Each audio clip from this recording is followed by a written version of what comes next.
अस्सलामुअलैकुम, मैं नजमुस साकिब। हमारी हुकूमत ने पिछले दिनों एक पैकेज अनाउंस किया है जिसमें ओवरसीज़ पाकिस्तानी जो हमारे बाहर रहने वाले पाकिस्तानी बहन भाई हैं उनके लिए बहुत सारी मराआत का ऐलान किया है। अब ये है कि साथ ही हमें ये भी ख़बर मिलती है कि रेमिटेंसेस जो हैं, जो ज़र मुबादला है, जो वहाँ से पाकिस्तानी अपने मुल्क में पैसे भेजते हैं, उसमें एक भरपूर इजाफ़ा हुआ है। उसमें एक आपको नज़र आता है कि ग्राफ जो है वो ऐसे करके चल रहा है। यहाँ पे दो तीन सवाल पैदा होते हैं। पहला सवाल ये है कि हमने तो ये देखा था कि पीटीआई की बहुत ज़्यादा मकबूलियत है मुल्क में और मुल्क से बाहर, और फिर पीटीआई जो है वो दबे लफ्ज़ों में कहती है कि जी इस हुकूमत के ख़िलाफ़ हम हैं और इसमें यूँ करें कि आप पैसे ना भेजें। तो एक तरफ तो ये ऐलान है, दूसरी तरफ ये समझ में आती है बात कि क्या ओवरसीज़ पाकिस्तानी जो हमारे हैं बहन भाई बाहर, वो इस हुकूमत पे इतना इतबार कर रहे हैं? क्या उनको ये हुकूमत बहुत पसंद आ गई है कि उन्होंने पैसा जो है वो बहुत ज़्यादा यानी तादाद में भेजना शुरू कर दिया है अपने उन बैंकों में जो उनके जिन मुल्कों में वो हैं उनमें भी नहीं रख रहे बल्कि इधर ही भेज रहे हैं?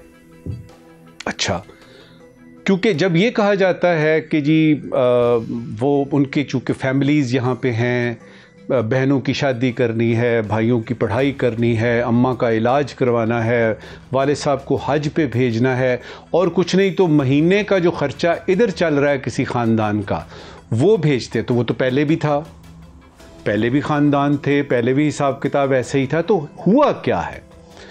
तो एक तो वो दो सवाल पीटीआई के हवाले से जो अभी दिमाग में आया है, और एक दूसरा सवाल कि क्या वाकई इस हुकूमत की। फिर एक तीसरी बात ये निकलती है कि क्या पाकिस्तान में जो इस वक्त पैसे की कमी है, जो हम अपनी मईशत को बहाल कर रहे हैं और उसको कोशिश कर रहे हैं कि किसी तरीके से फिर ये $7 बिलियन का जो हमने कर्ज़ा लिया है और कर्ज़ा ले के हम अपना कर्ज़ा उतार रहे हैं, तो क्या पाकिस्तानी जो बाहर हैं मुल्क से उन सब ने ये सोच लिया है कि ये कर्ज़ा हमने उतार देना है और हमने ज़्यादा से ज़्यादा मेहनत करके तो मुल्क में पैसे भेजने हैं? अच्छा, अब हमें कुछ तजुर्बा है कुछ 40-50 मुल्कों में रहने का, और वहाँ पे जो है वो पाकिस्तानी जो हमारे ओवरसीज़ हैं बहुत प्यारे लोग होते हैं, ये बहुत प्यारे लोग होते हैं, और इनके जो है ना, इनसे पाकिस्तान से जो मोहब्बत ये बाहर करते हैं वो कहीं ज़्यादा होती है जब आप अपने मुल्क में होते हैं। क्योंकि अपने मुल्क में होते हैं बुराइयां नज़र आती हैं, जब आप जाते हैं बाहर फिर आपको पता लगता है कि हाँ वो टाली का दरख्त, वो बोर्ड का दरख्त, वो नदी, वो गली मोहल्ला, वो उसमें क्रिकेट खेलना, वो सामने वाली हवेली के शीशे टूटने, वो सारा कुछ याद आता है आपको। अच्छा, अब ये है कि थोड़ा सा तजुर्बा है इस सिलसिले में, तो उनके बारे में जो बात होती है ना, जो ओवरसीज़ पाकिस्तानी जो हैं बड़ी शिकायतें करते हैं, उनकी तो शिकायत ना किसी एम्बेसी ने सुनी, ना किसी सफारत खाने ने सुनी, सफारत खाने वाले घास नहीं डालते। फिर जो हमारी कौंसलेट्स हैं मुल्कों से, यानी तकरीबन 100 से ज़्यादा हमारे डिप्लोमेटिक मिशंस हैं, पाकिस्तानी को समझा नहीं जाता, शिकायतें। तो सबसे पहले तो ये बताऊँगा कि जो एक लीगल तरीके से गया हुआ पाकिस्तानी किसी भी मुल्क में बाहर है, जो कानूनी तौर पे गया है और वहाँ पे उसका बिज़नेस चल रहा है, चाहे वो डॉक्टर है, इंजीनियर है, या बिज़नेस में है, किसी कंपनी में है, मुलाजिम है, किसी मल्टीनेशनल में है, और कुछ नहीं तो किसी पेट्रोल पंप पे काम कर रहा है, लेकिन उसके पैसे जो हैं उसको मिलते हैं, वो यानी खुशहाल है, वो शिकायत नहीं करता। शिकायत कौन करते हैं? शिकायत वो करता है नॉर्मली, जनरली स्पीकिंग, जो कि जॉबलेस है खुद वहाँ पे, वो लीगली गया हुआ भी नहीं है, पुलिस से भी छुपता फिरता है, और उसको एम्बेसी से या सिफारत खाने से या हाई कमीशन से या किसी कौंसलेट से कोई काम है जिसको हो नहीं रहा क्योंकि उसके कागज़ नहीं बने, वो शिकायत करता है। जो अच्छा पढ़ा लिखा भी ख़ास तौर पे हो या जिसका बिज़नेस चल रहा है, वो ओवरसीज़ पाकिस्तानी जो है वो शिकायत नहीं करता, वो अपने काम में इतना मसरूफ़ है और वतन की मोहब्बत उसके दिल में, बल्कि इन सब के दिलों में वतन की मोहब्बत होती है। अच्छा, अब चूँकि ये बहुत सारे सवालात थे तो हमें ख्याल आया कि किसी एक्सपर्ट से बात करते हैं ना। तो हमारे एक दोस्त हैं पिछले 40 साल से, यूनुस ढागा साहब, कराची में होते हैं। तो आज इत्तेफाक से उनका फ़ोन आया, अपने बेटे की शादी थी उनकी, तो मैंने कहा जी कि आप वाटर एंड पावर में सेक्रेटरी रहे हैं, फिर आप फाइनेंस सेक्रेटरी रहे, यानी आप सेक्रेटरी ख़जाना रहे हैं, आपने IMF की मीटिंग अटेंड की हैं, आपने मुल्क का बजट बनाया है, आपको सारा पता है। तो ये ओवरसीज़ पाकिस्तानियों ने अचानक इतने ज़्यादा पैसे क्यों भेजने शुरू कर दिए हैं? क्या ये इस हुकूमत पे एतमाद है या हुआ क्या है? अब उनका जवाब सुनिए। फिर मुझे तसल्ली हुई, फिर हमें पता लगा कि वाकई यार ये वजूहात हो सकती हैं। एक तो उन्होंने अफ़गान ट्रांजिट ट्रेड की बात की कि उसमें जो पाबंदियां लगी हैं, फिर उन्होंने आलमी जो आपकी तेल की कीमतें हैं उन्होंने बात की उसकी, फिर स्पेसिफिकली उन्होंने मुझे ये बताया कि चूँकि बैंक रेट जो आपका है और जो मार्केट का रेट है उसमें अब फासला कम हो गया है। यानी डॉलर जो पहले था कि जी आप बैंक से तुड़वाएंगे और मार्केट से किसी मनी एक्सचेंजर से तुड़वाएंगे तो बहुत फ़र्क था, अब वो फ़र्क कम हो गया है। तो अब क्या करते हैं जी, ओवरसीज़ पाकिस्तानी जो हैं वो कोशिश करते हैं कि बैंकों के ज़रिए ही भिजवाएं।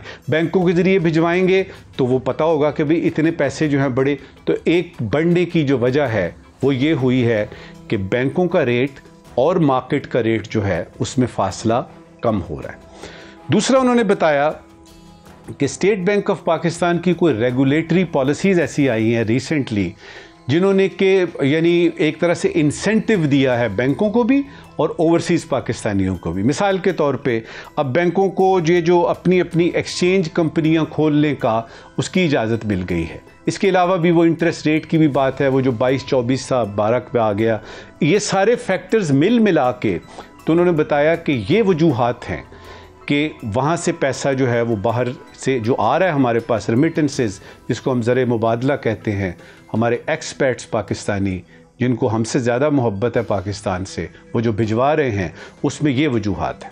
अच्छा जी, अब ये कि आपने पैकेज अनाउंस कर दिया कि एयरपोर्ट पे जो है वो ये कर देंगे और फैसिलिटेट और मेडिकल कॉलेजों में जो ओवरसीज़ पाकिस्तानी उनको दाखिले मिलेंगे, मकान की ख़रीदो फ़रोख्त है, बाकायदा तौर पे को कोर्ट बना दी गई कि अगर आपको कोई मसला मसाइल जायदाद का है तो उसके लिए फ़लाँ कोर्ट जो है वो भी आपके लिए बना दी। इसके अलावा आपका नया पाकिस्तान सर्टिफिकेट मिल गया। इस तरह के जो पैकेजेस हैं, क्या ये सब की उनको ज़रूरत है? ये सबसे अहम सवाल है कि उनको चाहिए क्या। ये सब चीज़ें तो चलती रहती हैं, लेकिन जो एक ओवरसीज़ पाकिस्तानी पाकिस्तान आते हैं ना, उनको जो बुनियादी मसला पेश आता है वो है इज़्ज़त का। तो आप सिर्फ 2 काम कर लें, ये सारी भी रहें ये सहूलतें जो आपने पैकेज अनाउंस किया। इससे पहले भी जो गुज़श्ता हुकूमतें हैं उनको चूँकि पता था कि आपकी मईशत चल रही है, ये जो पैसे वो बाहर से भेजते हैं उस वजह से आपका ज़र मुबादले का एक मेजर चंक जो है, ज़्यादा हिस्सा इसी पे होता है। तो वो करती रही हैं, बहुत सारे पैकेजेस होते रहे हैं, ये पैकेजेस करते रहें, लेकिन इसकी अमल दरामद होना इसका कि अब आपने कहा जी एयरपोर्ट पे फैसिलिटेशन होगी, तो ज़रा ये चेक कर लेते हैं फैसिलिटेशन हो भी रही है कि नहीं। आप कहते हैं जी जायदाद का ये मसला है, फ़लानी कोर्ट में जाएं आपको ये होगा, वो हो भी रहा है कि नहीं, एक तो ये चेक कर लें।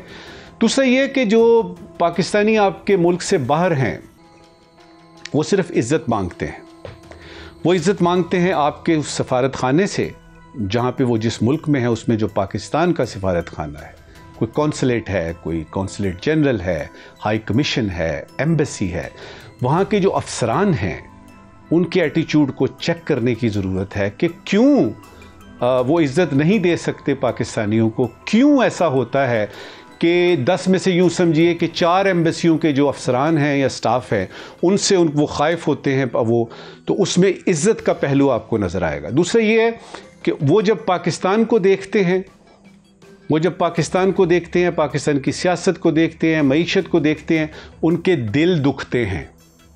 तो उसके लिए वो क्या मजबूरी तौर पे चाहते हैं, वो चाहते हैं जो कि मुस्लिम लीग नून ने मियाँ मोहम्मद नवाज शरीफ की क़यादत में एक नारा लगाया था, वोट को इज़्ज़त दो।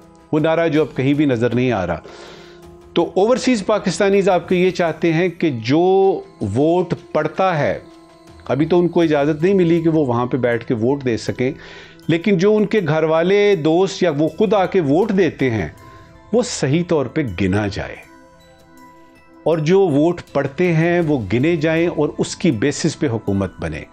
ये दो चीज़ें बता रहा हूँ आपको अपने तजुर्बे की बिना पे कि ओवरसीज़ पाकिस्तानीज़ को आपके अगर उनके दिल खुश करने हैं और अगर आपने उनके दिल खुश कर दिए तो जो $1,00,000 भिजवाता है हो सकता है 1,20,000 भिजवाए। लम्हा फिक्रिया है, सोचने की बात है, बाकी जो करना है वो हुकूमत ने करना है।